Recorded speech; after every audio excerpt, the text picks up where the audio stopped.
Hi all, അസ്സലാമു അലൈക്കും. Welcome back to Silnas kitchen. ഇന്നത്തെ റെസിപ്പി ക്യാരറ്റ് വെച്ച് നല്ല ടേസ്റ്റി ആയിട്ടുള്ള വെറൈറ്റി ആയിട്ടുള്ള ഒരു അടിപൊളി സ്വീറ്റിൻ്റെ റെസിപ്പിയാണ്.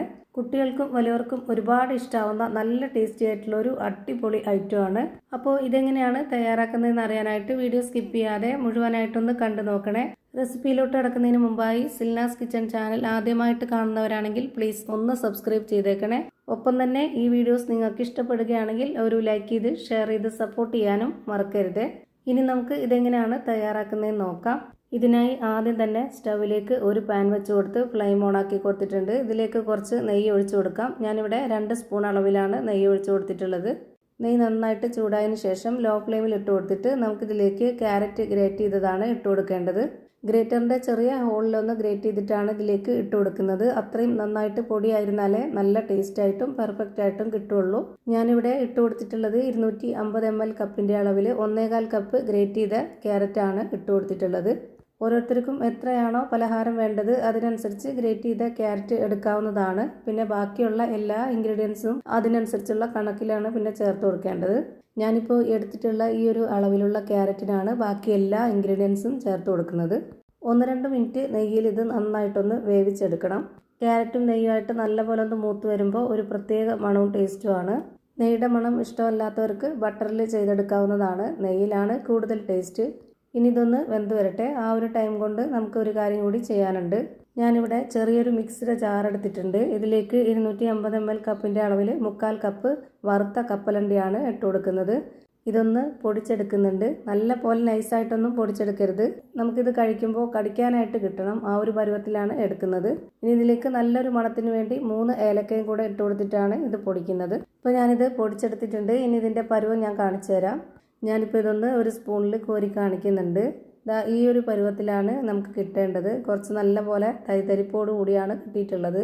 ഇനി നമ്മൾ വേവിക്കാനായിട്ട് വെച്ചിരുന്ന ആ ഒരു ക്യാരറ്റ് നല്ലപോലെ വെന്ത് കിട്ടിയിട്ടുണ്ട്. അതിലേക്ക് ഈ ഒരു മിക്സിയിൽ പൊടിച്ചെടുത്ത കപ്പലണ്ടി മുഴുവനായിട്ടും ഇട്ട് കൊടുക്കാം. ഇതിൻ്റെ കൂടെ തന്നെ ഒരു 2.25 ടേബിൾ സ്പൂൺ അളവിൽ പാൽപ്പൊടിയും കൂടെ ഇട്ട് കൊടുക്കുന്നുണ്ട്. ഇനി ഇതെല്ലാം കൂടി നല്ല പോലെ ഒന്ന് ഇളക്കി യോജിപ്പിച്ച് കൊടുക്കാം. ഇനി 1-2 സെക്കൻഡ് ഇത് നന്നായിട്ടൊന്ന് ഇളക്കി കൊടുത്തിട്ടൊന്ന് ഈ ക്യാരറ്റിലൊന്ന് മൂപ്പിച്ചെടുക്കാം. ഇനി ഇതിലേക്ക് മധുരത്തിന് ആവശ്യമായിട്ട് പഞ്ചസാരയോ അല്ലാന്നുണ്ടെങ്കിൽ ശർക്കരപ്പൊടിയോ ഇട്ട് കൊടുക്കാവുന്നതാണ്. ഞാനിവിടെ ശർക്കരപ്പൊടിയാണ് ഇട്ട് കൊടുക്കുന്നത്. 1/4 കപ്പ് അളവിൽ 1.25 കപ്പ് ശർക്കരപ്പൊടിയാണ് ഇട്ട് കൊടുത്തിട്ടുള്ളത്. അതിൻ്റെ കൂടെ തന്നെ 1/4 കപ്പ് അളവിൽ വറുത്ത റവയും കൂടെ ഇട്ട് കൊടുക്കാം. എന്നിട്ടിത് നന്നായിട്ടൊന്ന് ഇളക്കി കൊടുക്കണം. ഒറ്റ പ്രാവശ്യമായിട്ട് എല്ലാം ഇട്ട് കൊടുക്കരുത്. ഞാൻ ചെയ്ത പോലെ ഓരോന്നും ഘട്ടം ഘട്ടമായിട്ട് വേണം ചെയ്യാനായിട്ട്. എങ്കിലേ എല്ലാം കറക്റ്റ് പരുവത്തിന് കിട്ടുള്ളൂ. അല്ലാന്നുണ്ടെങ്കിൽ അതിൻ്റെ പരുവം തെറ്റിപ്പോവും. റവ വെന്ത് വരാനായിട്ട് ഞാൻ ഇതിലേക്ക് ഒരു 1/4 കപ്പ് അളവിൽ വെള്ളം ഒഴിച്ചു കൊടുക്കുന്നുണ്ട്. ശർക്കര പൊടിച്ചത് ഇട്ട് കൊടുത്തതുകൊണ്ടാണ് എനിക്കിതിലേക്ക് 1/4 കപ്പ് അളവിൽ വെള്ളം ഒഴിച്ചു കൊടുക്കേണ്ടി വന്നത്. അതല്ല ശർക്കര ഉരുക്കിയതാണ് നിങ്ങൾ എടുക്കുന്നതെങ്കിൽ 1/4 കപ്പ് അളവിൽ ശർക്കര ഉരുക്കിയത് ഒഴിച്ചു കൊടുത്താലും മതി. അപ്പോൾ കറക്റ്റ് ആവും. വറുത്ത റവ ആയതുകൊണ്ട് തന്നെ പെട്ടെന്ന് വെന്ത് കിട്ടും. 1 മിനിറ്റ് നേരം നമ്മളിതൊന്ന് വേവിച്ചെടുത്താൽ മതി. ഇതുപോലെ നന്നായിട്ട് വെന്ത് കുഴഞ്ഞ് നല്ല കട്ടിയായിട്ട് വരുന്ന ഈ ഒരു പരുവാകുമ്പോൾ നമുക്കിതിൻ്റെ ഫ്ലെയിം ഓഫ് ചെയ്ത് കൊടുക്കാം. ഇനി ഇതൊന്ന് ചൂടാറുന്നവരെ വെയിറ്റ് ചെയ്യണം. ഒരുപാട് നന്നായിട്ട് ചൂടാറരുത്. നമുക്ക് കൈകൊണ്ട് പിടിക്കുമ്പോൾ ചെറിയൊരു ചൂട് വേണം. എങ്കിലേ അത് നന്നായിട്ട് കുഴഞ്ഞ് ഇതുപോലെ നമ്മൾ ഏത് ഷേപ്പിലാണോ ആക്കുന്നത് ആ ഷേപ്പിൽ നമുക്ക് നല്ല ഭംഗിയായിട്ട് കിട്ടുള്ളൂ. ഞാനിപ്പോൾ ഈ ഒരു വലിപ്പത്തിൽ ഈ ഒരു ഷേപ്പിലാണ് റെഡിയാക്കി എടുക്കുന്നത്.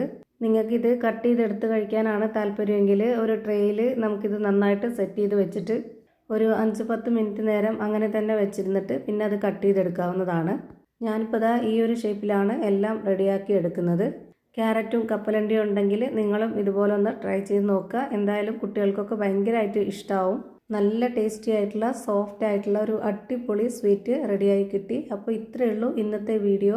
വീഡിയോ ഇഷ്ടമായാൽ ലൈക്ക് ചെയ്യാനും കമൻറ്റ് ചെയ്യാനും ഷെയർ ചെയ്യാനും മറക്കരുത്. അതുപോലെ തന്നെ ഞാനിടുന്ന പുതിയ പുതിയ വീഡിയോസ് നോട്ടിഫിക്കേഷനായിട്ട് കിട്ടുന്നതിന് വേണ്ടി സബ്സ്ക്രൈബ് ചെയ്ത് ബെല്ലൈക്കൺ അമർത്തി അതിൽ ഓൾ എന്ന ഓപ്ഷൻ എനേബിൾ ചെയ്ത് കൊടുക്കാനും മറക്കരുത്. പുതിയൊരു വീഡിയോയുമായി വീണ്ടും വരും. Thank you for watching.